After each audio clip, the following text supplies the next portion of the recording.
2 Corinthiens chapitre 9, versets 8 et 9.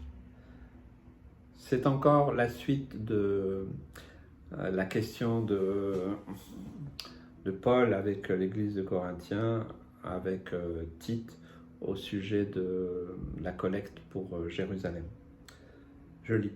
« Et Dieu peut vous combler de toutes sortes de grâces, afin que, possédant toujours en toutes choses de quoi satisfaire à tous vos besoins, vous ayez encore en abondance pour toute bonne œuvre, selon qu'il est écrit, il a fait des largesses, il a donné aux indigents, sa justice subsiste à jamais. » Et on pourrait continuer, je vous invite à relire tout le chapitre, toujours quand je donne un éclairage un peu sur un verset. J'aimerais faire sur chaque verset, je vous assure.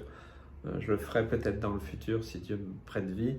Mais voilà, relisez le chapitre, voyez le contexte, trouvez des commentaires bibliques sur les versets, sur les chapitres, parce que c'est comme ça aussi que vous pouvez grandir aussi dans la parole de Dieu. J'aimerais encore vous parler d'un principe spirituel qui peut être utile dans nos vies, et je pense que c'est ce que je voudrais transmettre, l'évangile pratique. Dieu peut vous combler de toutes sortes de grâces. Donc là, il n'est pas question seulement d'argent. Encore une fois, ce n'est pas le sujet, pas d'évangile de la prospérité, pas du tout. Afin que, possédant toujours en toutes choses de quoi satisfaire à tous vos besoins, vous ayez encore en abondance pour toute bonne œuvre. Encore une fois, nous pouvons être des chrétiens râleurs, qui se plaignent toujours. Vous savez, dans le monde, l'esprit du monde, on n'est jamais satisfait. Il faut toujours plus. Ouais, l'État, il ne fait pas assez. Oui, mon employeur, il fait pas assez, il me donne pas assez, j'ai pas assez. Oui, c'est toujours dans ce qui nous manque, dans ce qu'on voudrait. Puis quand on a quelque chose, on veut encore plus. C'est ça l'esprit du monde. N'est pas satisfait. Le monde n'est pas satisfait. Et en tant qu'enfant de Dieu, eh bien c'est la question aujourd'hui, peut-être pour toi, pour chacun de nous. Est-ce que tu es satisfait au niveau de tous tes besoins, de toutes tes attentes? Si par exemple, tu prenais une feuille après cette vidéo et tu dis qu'est-ce que j'aimerais vraiment? Qu'est-ce qui pourrait satisfaire vraiment mon cœur? Quelles sont mes aspirations? Alors après, ça peut être des choses tout à fait légitimes, et je ne juge pas. Mais simplement pour que vous puissiez identifier en vous-même vos aspirations, vos désirs, et puis n'essayez pas de les spiritualiser, parce que certains vont dire oui, mais j'aimerais servir le Seigneur. Ça ne veut rien dire. Servir le Seigneur, ça ne veut rien dire dans le sens où qu'est-ce que vous voulez faire? Vous voyez, moi, je refuse ce discours du patois de Canaan, de discussions qui ne servent strictement à rien. Rencontrer des gens, moi je veux servir le Seigneur. Je vais vous dire, moi ce n'est pas le désir, je sers le Seigneur. De différentes manières. Vous voyez, apprenons aussi à parler autrement. Je sers le Seigneur, je témoigne quand le Seigneur me permet, peut-être vous dire oui, mais je suis dans le ministère, mais j'ai pas toujours été dans le ministère, j'ai été patron d'entreprise, j'ai fait une longue carrière dans le travail, donc, mais je sers le Seigneur. Vous voyez, c'est pas une aspiration, on va dire, comme une espèce d'idéal, là, de nirvana, de je ne sais trop quoi, quelque chose complètement un peu idyllique, un peu mystique des fois. Non, c'est parce que Dieu a comblé, il m'a comblé de toutes ses grâces. Je ne le serai jamais assez reconnaissant de tout ce qu'il a fait pour moi, pour mon couple, pour mes enfants, pour ma famille, pour ceux et celles qu'il m'a donné de rencontrer. J'ai vu des signes, des prodiges et des miracles, j'ai vu tellement de l'œuvre de Dieu. Il m'a comblé de grâce. Je vis tous les jours dans sa grâce. Tous les jours, je dis, Seigneur, je ne suis rien, je ne peux rien, je ne mérite rien. Mais Seigneur Jésus, je vis dans ta grâce. Je navigue dans ta grâce. Oh Seigneur, ta grâce est tellement grande et c'est une grâce imméritée. Je ne mérite pas. Je ne méritais pas, mais tu l'as fait. Donc, je sais, tu dois savoir que Dieu est celui qui te comble de toutes ses grâces. Est-ce que tu es reconnaissant de toutes les grâces? Tu peux écrire aussi dans ton cahier, une fois que tu as marqué tout ce que toi tu voulais, est-ce que tu peux marquer toutes les grâces que Dieu t'a données, t'a faites, depuis que tu le connais? Peut-être que tu seras surpris, peut-être il faut que tu demandes à l'un à l'autre si tu ne te rappelles plus. Mais Dieu t'a comblé de toutes ses grâces. Et donc, quand il nous comble de toutes ses grâces, il a pourvu à nos besoins, les besoins essentiels.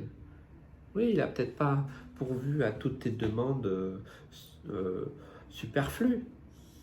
Bon, des fois, le Seigneur, il ne répond pas tout de suite. Des fois, il nous fait des cadeaux aussi, même des choses que... Voilà, moi, je sais que le Seigneur m'a aussi fait des grâces dans des choses que j'avais à cœur, voilà, qui sont peut-être très humaines, très terrestres, mais Dieu l'a fait en son temps. Voilà, je ne me suis pas braqué, ouais, je veux ça. Oui, c'est pas normal, parce qu'on rentre dans la rébellion. Mais non, Dieu m'a comblé de toutes ses grâces. Rappelle-toi de toutes les grâces que tu as eues. Est-ce qu'il a satisfait à tous tes besoins? Est-ce que tu es là aujourd'hui? Est-ce que tu es dans quelle situation? Peut-être que tu es dans l'épreuve, peut-être que tu es dans la maladie, peut-être que tu es dans des situations tendues, difficiles, dans tel et tel domaine. Ok, mais tu es là, tu es encore vivant et tu peux encore bénéficier de toutes ces grâces en abondance. Mais voyez, il y a quand même un secret pour toute bonne œuvre. Parce que le monde, lui, il veut, ouais, je veux ça, ouais, je veux gagner au loto, je veux faire ceci, je veux beaucoup d'argent, tout ça, mais pour lui-même. Bon, il y a des gens qui sont généreux, mais ils ne vont pas oublier de se servir quand même eux-mêmes. Hein.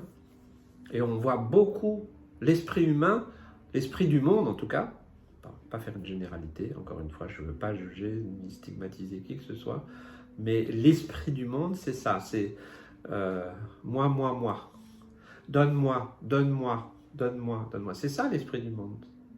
Alors que le principe du royaume, c'est donner, aimer, aider, encourager, fortifier, relever. Vous voyez, c'est notre principe.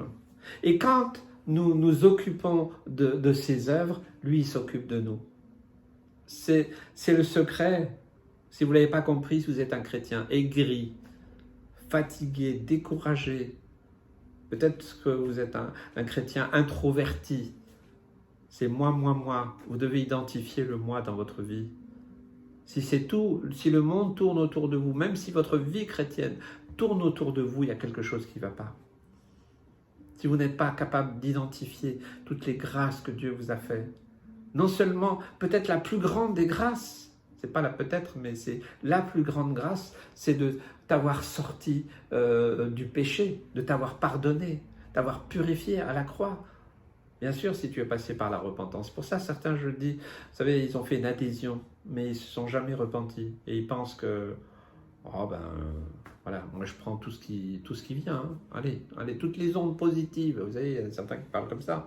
Hein, ils prennent tout. Ils seraient capables de croire en Krishna le lundi, en Bouddha le mardi, et j'en passe, et toute la semaine. Et Jésus, pourquoi pas, on va le rajouter dans la liste.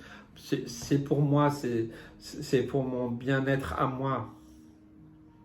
Mais la révolution de la croix, le scandale de la croix, c'est que le principe du monde est complètement changé à la croix, après la repentance. Il est changé et le monde ne tourne plus autour de nous, mais alors c'est le monde qui nous apparaît, avec toute sa laideur, mais avec toute sa souffrance aussi.